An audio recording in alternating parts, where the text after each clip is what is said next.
ஓம் சைராம், ஜெய் சைராம். என் அன்பின் பிரியமே, பகவான் தாரோ சீர்சாகர் என்பவர் பாபாவின் பக்தர். ஷீரடிக்கு ஒரு முறை தரிசனத்திற்கு வந்தபோது பாபா அவரிடம், ஓ சீர்சாகர், உன் தந்தை தீவிர விஷ்ணு பக்தர். அந்த சீரசாகரனின் பெயரை உனக்கு ஆசையாய் வைத்தார்.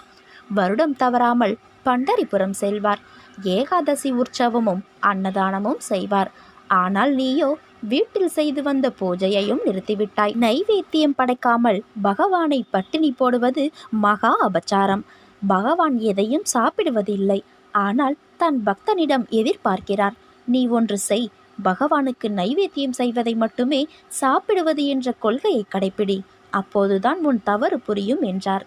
அதற்கு சீர்சாகரோ, ராமன், சிவன், கிருஷ்ணன் என எல்லோரையும் நான் உங்களிடமே காண்கிறேன் பாபா என்றார். பாபாவோ, இருக்கலாம், ஆனால் தரித்திரப்பட்டவர்களுக்கு வீட்டில் வழிபாடு நடத்த தனி இடம் கிடைக்காது. அவர்கள் ஆலயம் சென்றே தங்கள் குறைகளை முறையிடுவர். அந்த ஆலயம் சரிவர நடைபெற, தூய்மையாய் இருக்க பணக்காரர் உதவ வேண்டாமா? கோவிலுக்கு வரும் ஏழைகள் பசியோடு திரும்பாது இருக்க செய்யப்படுவதுதானே அன்னதானம் என்று அழுத்தமாக கூறி சீர்சாகரை திருத்தி பண்டரிபுரம் சென்று ஆண்டுதோறும் அன்னதானம் செய்ய வைத்தார் பாபா. இவ்வுலகில் மனிதன் தன்னைத்தானே தேற்றிக்கொள்ளத்தான் அதிகம் போராட வேண்டியிருக்கிறது. அதற்கு காலத்தையும் மௌனத்தையும் நம்பிக்கையும் விட மிகச்சிறந்த ஆறுதல் வேறொன்றும் இல்லை. நீ எந்த சூழ்நிலையிலும் செய்த தவறை மறைத்து அடுத்தவர் மீது பழி போடாதே. முடிந்தவரை செய்த தீங்கை ஒப்புக்கொண்டு மன்னிப்பு கேட்டுவிடு. அதை அச்சமயம் ஏற்கவில்லை என்றாலும் பரவாயில்லை. தகுதியுள்ளவர்கள் மட்டுமே இவ்வுலகில் வெற்றி பெற முடியும். இதுவே காலத்தின் தீர்ப்பு. எவரையும் உயர்த்தி பிடிப்பதால் உயர்ந்து விடுவதும் இல்லை, தாழ்த்தி பேசுவதால் தாழ்ந்து விடுவதும் இல்லை. நீ உன்னுடைய ஆற்றலையும் கடமைகளையும் ஒழுங்காக செய். நீ எதையாவது மாற்ற விரும்பினால் முதலில் அந்த எண்ணத்தை மாற்று. நீ மாறாமல் எதுவும் மாறாது. நம்பிக்கையுடன் கூடிய முயற்சி எப்போதும் தோல்வியடைவதில்லை. எளிய வாழ்க்கையும் உயர்ந்த சிந்தனையும் இருந்துவிட்டால் எப்போதும் மகிழ்ச்சிக்கு குறைவிருக்காது. இரக்க உணர்வு மிகுதியானால் உலகில் துன்பங்கள் குறையும், மகிழ்ச்சி பன்மடங்காகும். அது மட்டுமின்றி இரக்கம் ஒரு மனிதனின் ஆரோக்கியத்தை வெளிப்படுத்தும். அன்பு செலுத்தினால் மனிதன், இரக்கம் கொண்டால் புனிதன். எனவே கவலை கொள்ளாதே, இந்நிலை கூடிய விரைவில் மாறும். நீ எல்லா செல்வ வளங்களையும் பெற்று சீரும் சிறப்புமாய் நல்ல பெயருடன் நிம்மதியான மகிழ்ச்சியான வாழ்க்கையை பெறுவாய். கலங்காதே, அப்பா உன்னுடன் என்றும் இருக்கிறேன். நாம் செய்த புண்ணியமும் தர்மமும் நமக்கு இடம் தெரியாத இடத்தில், இக்கட்டான சூழ்நிலையில் ஏதோ ஒரு ரூபத்தில் நம்மை காப்பாற்றும். நீ எதிர்பார்த்தபடியே இன்று மஞ்சள் உடையில் உனக்கு நான் காட்சி கொடுக்கப் போகின்றேன். நீ என் மீது முழு நம்பிக்கையை ஏற்படுத்திக்கொள். நான் என் உண்மையான ரூபத்தில் வருவேன் என்று நீ எதிர்பார்க்காதே. உருவம் வேறாக இருந்தாலும் அது நானே என்று நீ உணர்ந்து கொள்ள வேண்டும். இனி உன் வாழ்வில் அனைத்தும் வெற்றியே. ஸ்ரீ சாய் சச்சரித்திரம் என்ற புத்தகம் உண்மையில் கடவுளின் அவதாரமே ஆகும். பாபாவின் சக்தி சச்சரிதத்தின் ஒவ்வொரு எழுத்தினுள்ளேயும் பொதிந்து கிடக்கின்றன. சச்சரிதத்தை வாய்விட்டு உரைக்கவோ, மனதிற்குள்ளாகவோ மனமும் குரலும் சேர்ந்து உபன்யாசமாகவோ பக்தியுடன் பாராயணம் செய்யும் பொழுது ஸ்ரீ சாய்நாதரின் தெய்வீக சைத்தன்யம் அந்த திசையை நோக்கி ஈர்க்கப்படும். ஒரு பக்தனின் அனைத்து உடல் சார்ந்த, உயிர் சார்ந்த, மானசீக நோய் சம்பந்தமான தொந்தரவுகள், கஷ்டங்கள், அனைத்து அதிர்வுகளும் ஸ்ரீ சாய் சச்சரிதத்தை பாராயணம் செய்யும் பொழுது அவை ஸ்ரீ சாய்நாதரின் தெய்வீக சைத்தன்யத்தை சென்றடைகின்றன. அவை அங்கு சுத்தம் செய்யப்பட்டு மீண்டும் பாராயணம் செய்யும் பக்தரை ஸ்ரீ சாய்நாதரின் அருள் நிரம்பிய அலைகளாக திரும்ப வந்து சேர்கின்றன. இது போன்ற சூழ்நிலைகளில் பக்தன் இகலோக சுகங்களையும் பரலோக சுகங்களையும் பெறுவான். கண்ணில் உறக்கமின்றி வேதனையில் துடித்த இரவுகளுக்கு முற்றுப்புள்ளி வைத்து விட்டேன் செல்வமே. அப்பா என்று என்னை நீ என்றைக்கு அழைத்தாயோ அன்றே உன் கையை நான் பிடித்து கொண்டேன். இனி என்னாலும் உனக்கு பொன்னாலே. எதிலும் முயற்சித்து தோற்பது என்பது தோல்வியல்ல, எதற்குமே முயற்சிக்கவில்லை என்பதே தோல்வியாகிறது. தேர்வு நடக்கும்போது வாத்தியார் அமைதியாக இருப்பதும், பிரச்சனைகள் நடக்கும்போது கடவுள் உதவாமல் இருப்பதும் நம்முடைய உண்மையான தகுதியை இந்த உலகிற்கு நாமே எப்படி நிரூபித்து காட்டுகிறோம் என்று காட்டத்தான். தலைவிதி என எதுவும் கிடையாது. எப்போதும் அச்சத்தில் இருப்பதை விட ஆபத்தை ஒரு முறை சந்திப்பதே மேல். இந்த உலகில் தலைவிதி என்று எதுவும் கிடையாது. எல்லாம் நீங்களாக தேடிக்கொண்டதுதான். வெறும் கையாகும் அளவிற்கு தர்மம் செய்யாதே. முகம் சிவக்கும் அளவிற்கு கோபம் கொள்ளாதே. குறுக்கு வழிக்கு போகும் அளவிற்கு பொறாமையை வளர்க்காதே. மனம் வலிக்கும் அளவிற்கு வார்த்தையை விடாதே. அடிமையாகும் அளவிற்கு அன்பை செலுத்தாதே. சண்டை உண்டாகும் அளவிற்கு விவாதத்தை தொடராதே. அமைதியை கெடுக்கும் அளவிற்கு ஆசையை சேர்க்காதே. பழி வாங்கும் அளவிற்கு பகையை வளர்க்காதே. மனம் வெறுக்கும் அளவிற்கு செயல்கள் செய்யாதே. கண்ணீர் வடியும் அளவிற்கு கவலைப்படாதே. நீ அடைவதெல்லாம் இறைவன் தந்த பரிசு. நீ இழப்பதெல்லாம் மற்றவருக்கு தரும் வாய்ப்பு. நேரங்கள் நேர்மையானவை, அதனால்தான் அவை யாருக்காகவும் காத்திருப்பது இல்லை. ஏழையின் வீட்டில் பசித்தான் நோய்க்கு காரணம், பணக்காரன் வீட்டில் உணவுதான் நோய்க்கு காரணம். இந்த யதார்த்தமான வாழ்வியலின் சூழலை புரிந்து கொண்டால் நாம் மகிழ்வுடன் வாழலாம். எனது அன்பு குழந்தையே, தினம் தினம் ஒவ்வொரு பரீட்சையை உன் மனமே உனக்கு நடத்துகிறது. ஒவ்வொரு நாளும் ஒவ்வொரு படிப்பை தருகிறது. அதுவே உன் வாழ்க்கையில் நிகழ்கிறது. நீ தாண்டி கடந்து வந்த நிமிடங்கள் உன் மனதின் பக்குவத்தையும் உயர்வான பாதையையும் காண்பிக்கிறது. ஒரு முறை 2 முறை வீழலாம், ஆனால் எழுந்து நின்றுவிட்டால் உன்னை வீழ்த்த வரும் எந்த ஒரு எதிர்மறையும் உனக்கு நேர்மறையாய் அமையும். கீழே விழுவதை பற்றி கவலை கொள்ளாதே. தோள் தாங்கி கொடுத்து நான் உன்னை அரவணைப்பேன். 100 முறை உடைந்து போனாலும் 1000 முறை உன்னை உருவெடுக்க செய்வேன். அதற்கான வலிமையையும் நம்பிக்கையும் உனக்கு நான் சாய்தேவா தருவேன். பொறாமை என்கின்ற வேண்டாததை பொறுத்தவரை நமக்கு எந்தவித லாபமோ நஷ்டமோ கிடையாது. பொறாமை என்பது இன்னொருவருக்கு கிட்டியிருக்கும் லாபம் அல்லது வளம் கண்டு தாளாமை. வேறு ஒருவருக்கு ஒரு அதிர்ஷ்டமோ செல்வாக்கோ கிட்டிவிட்டால் நம்மால் அதை சகித்து கொள்ள முடியாமல் அவரை அவதூறாக பேசுகிறோம். அவருக்கு நஷ்டம் ஏற்பட்டுவிட்டால் மகிழ்ச்சி அடைகிறோம். இது நல்லதா? அந்த மனிதன் வளம் பெற்றால் நமக்கென்ன நஷ்டம் ஏற்பட்டு விட்டது? ஆனால் ஜனங்கள் இந்த விதத்தில் சிந்திப்பது இல்லை. அவனுக்கு நலம் கிட்டினால் அவனுடன் சேர்ந்து நாமும் மகிழ்வோமே. நமக்கு நலம் கிட்டியது, நாமும் பாக்கியசாலிகள் என எண்ணுவோமே. அதுவே நமது விருப்பமும் தீர்மானமாகவும் இருக்க வேண்டும். நம்மிடமிருந்து அவன் எதை எடுத்துச் சென்றான்? ஒன்றும் இல்லை. அவனுடைய கர்மாவின் பலனாக அவன் வளம் பெற்றான். அப்படி இருக்க அதை கண்டு நாம் ஏன் பொறாமைப்பட வேண்டும்? முதலில் பொறாமையை வென்றுவிடு. கர்மங்களை குறைத்து கொள்ள வழி அதை தைரியமாக அனுபவிப்பதே. நீங்கள் எப்போதும் என்னை நினைத்து கொண்டிருந்தால், என்பால் நம்பிக்கை கொண்டிருந்தால், அதை அனுபவிக்கும் சக்தியை நானே கொடுப்பேன். அது துன்பம் என்ற எண்ணம் உங்களில் ஏற்படாமல் நான் செய்கிறேன். உன்னில் இருக்கும் நானே அதை சுமக்கவும் செய்கின்றேன். மனிதன் இன்னொரு மனிதனை சுரண்டுகிறான். வலிமையானவன் பலவீனமானவனை அடக்குகிறான். அராஜகத்தின் இன்னொரு பெயர் நரக ஆட்சி என்ற அகங்காரத்தால் இன்று உலகம் நிறைந்திருக்கிறது. மக்கள் மனதிலிருந்து இருளை அகற்றி பாவங்களின் தலைகளை உடைத்து பாபா காட்டிய ஒளிமையான விடுதலை பாதைக்கு நாம் கொண்டு வர வேண்டும். தனிமை, விரக்தி, நம்பிக்கையின்மை, வேலையின்மை, பாதுகாப்பு இன்மை போன்றவற்றால் மக்கள் அச்சத்தில் நடுங்கிக் கொண்டிருக்கும் இந்த உலகத்திற்கு அன்பின் நறுமணத்தை நாம் கொடுக்க வேண்டும். இந்த மாபெரும் பணியை நிறைவேற்ற அனைவரும் முன் வர வேண்டும். மற்றவர்கள் ஆபத்தில் இருக்கும்போது நாம் உதவி தேவைப்படும் பொழுது நாம் அவர்களுக்கு முழு மனதுடன் உதவ வேண்டும். நாம் அவர்களை கவனித்து கொள்ளும் அன்பில் சுயநலம், பாரபட்சமில்லை என்பதை மக்கள் உணரும் வகையில் நாம் நடந்து கொள்ள வேண்டும். போலிகளை கண்டு மயங்காதே. சரியாக சிந்தித்து செயல்படு. எது நல்லது, எது கெட்டது என்பதை அறிந்தவர்களும் உள்ளனர். நீ என்னை நினை, சரியான பாதை தெரியும். பொய்களை உண்மையென ஒப்புக்கொள்ளாதே. நம்பிக்கையோடு காத்திரு. சரியான வழிகாட்டுதல்கள் உனக்கு கிடைக்கும். உன் சகோதரர் உனக்கு உதவுவார். அவர் உன்னை மிகவும் நினைவில் கொண்டுள்ளார்.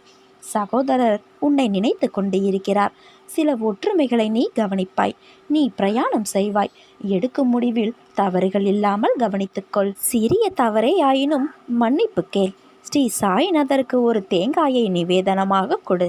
உன் தவறுக்கு வருந்தி மன்னிப்பு கேள். இல்லாவிடில் மன கஷ்டப்படுவாய். மீண்டும் மீண்டும் சொல்கிறேன், எனக்கு ஒரு மட்டை தேங்காயை நிவேதனமாக கொடு. உன் கர்ம வினைகளை என் துணியில் அந்த மட்டை தேங்காயோடு சேர்த்து எரித்து விடுகிறேன். அக்கணம் முதல் உன் வாழ்வில் சகல சௌபாகியமும் கிட்டும். நீண்ட நாட்களாக நீ எதிர்பார்த்து காத்திருந்த பணம் உன் கையில் வந்து சேரும். உன் வீட்டின் பணப்பெட்டி நிரம்பி வழியும். என்னிடம் கண்ணீர் விட்டு சொல்லிவிட்டாய். உனக்கானது உன்னை வந்து சேரும் குழந்தையே. மகிழ்ச்சியோடு இரு. ஆகாயமே இடிந்து உன் தலை மீது விழும்படியாக ஏதாவது பெரிய தீமை வந்தாலும் அப்போது என்னை உன் நினைவில் கொள். நீ கடக்கும் பாதை எப்படிப்பட்டதாயிருக்கும் என்று நீ யோசிக்காதே.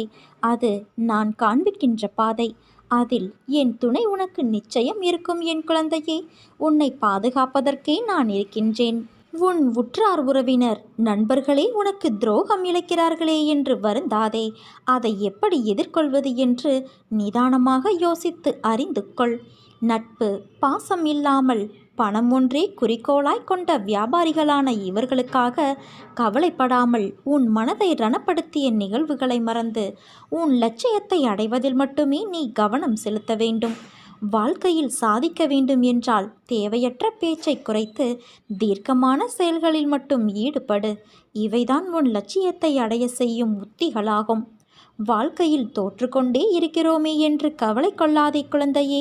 வெற்றி பெற வேண்டும் என்ற நம்பிக்கையும் உணர்வும் வாழ்வில் தோற்றதற்கான தவறை உணர்ந்து மறுபடியும் அந்த தவறு நிகழாமல் செயல்பட்டால் நீ வாழ்க்கையில் வெற்றி பெறுவது உறுதி. நீ செய்யும் எந்த ஒரு காரியத்திலும் மற்றவர்களுக்கு எந்த வகையிலும் துன்பம் ஏற்படாதவாறு யோசித்து செயல்படு. ஒருவருக்கு துன்பம் இழைப்பதற்கு முன்பு அந்த துன்பம் வேறு ஒருவர் மூலம் உனக்கு வந்தால் எப்படி இருக்கும் என்று யோசி.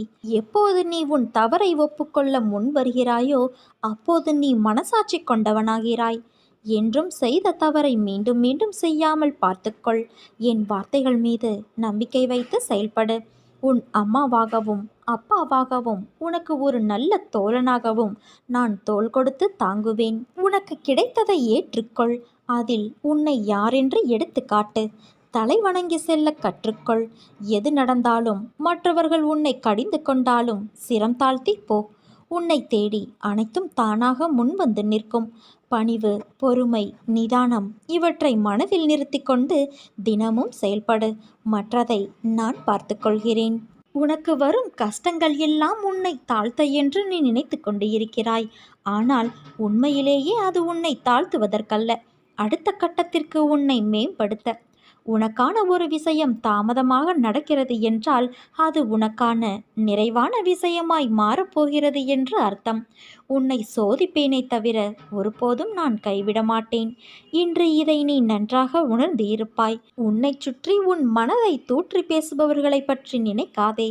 அவர்களோடு வாதம் செய்யாதே. அமைதியாக கடந்து செல்.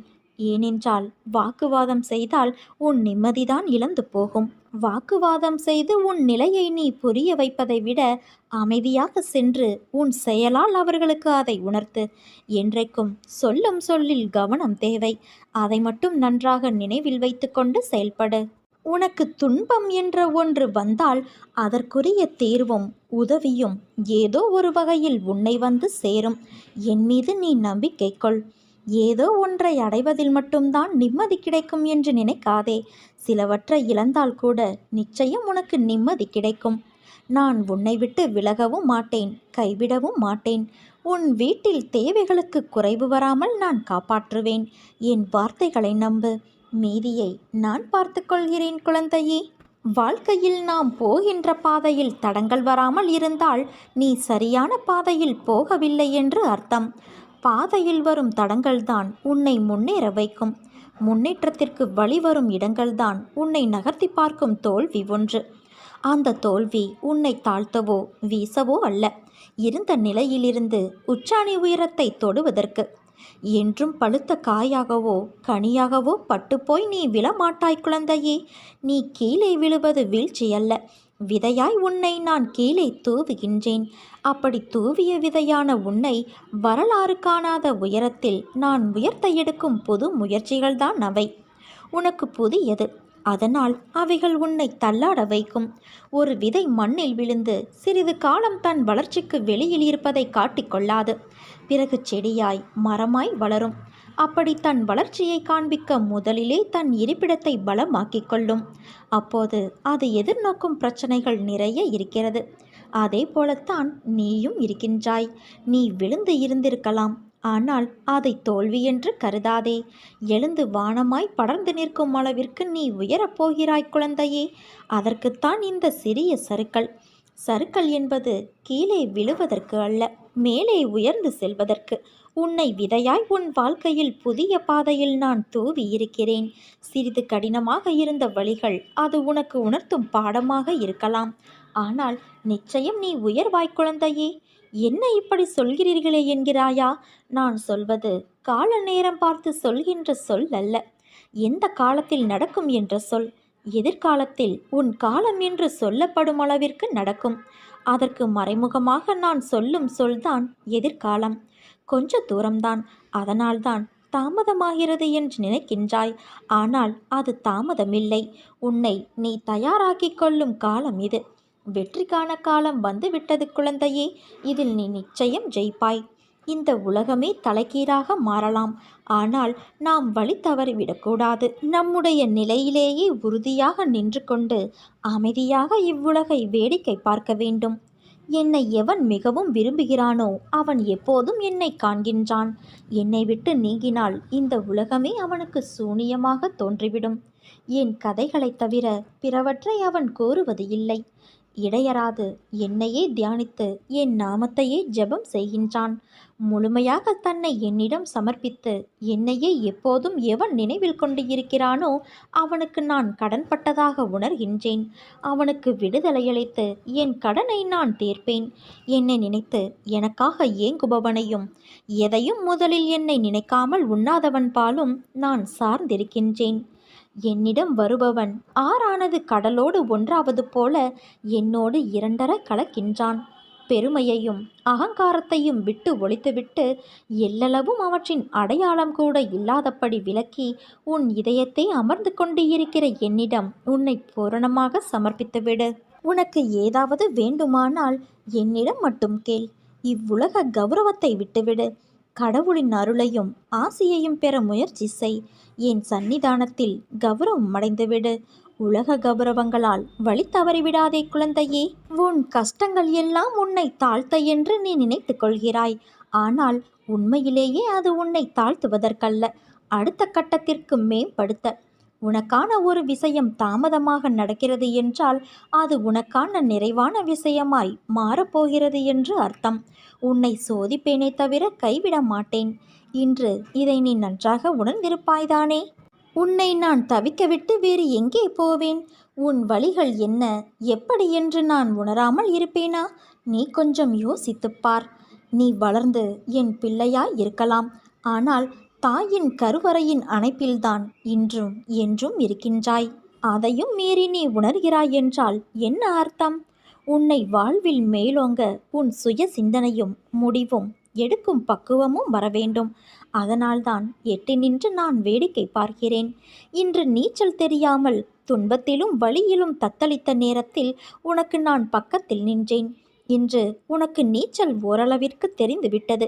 இனிமேலும் உன் அருகில் நான் இருந்தால் எல்லாவற்றையும் நான் செய்வேன் என்று நீ இருப்பாய். நான் சொல்லும் அனைத்தும் உனக்கு சரியா தவறா என்று ஆராயாமல் இருந்த என் பிள்ளையின் மனம் எனக்கு தெரியும். ஆனால் உன் வாழ்க்கையில் நானும் உன்னை சுற்றி நிறைய மக்களும் உள்ளார்கள். அவர்களும் அப்படியே இருப்பார்கள் என்ற உத்தரவாதம் இல்லாத போது நீ அந்த மனநிலையை விட்டு வெளியே வர வேண்டும். அதனால்தான் ஆற்றில் உன்னை இறக்கிவிட்டு அருகிலிருந்து அமைதியாய் நான் உனக்கு உணர்த்துகின்றேன். இது உன் நல்லதுக்காக மட்டுமே.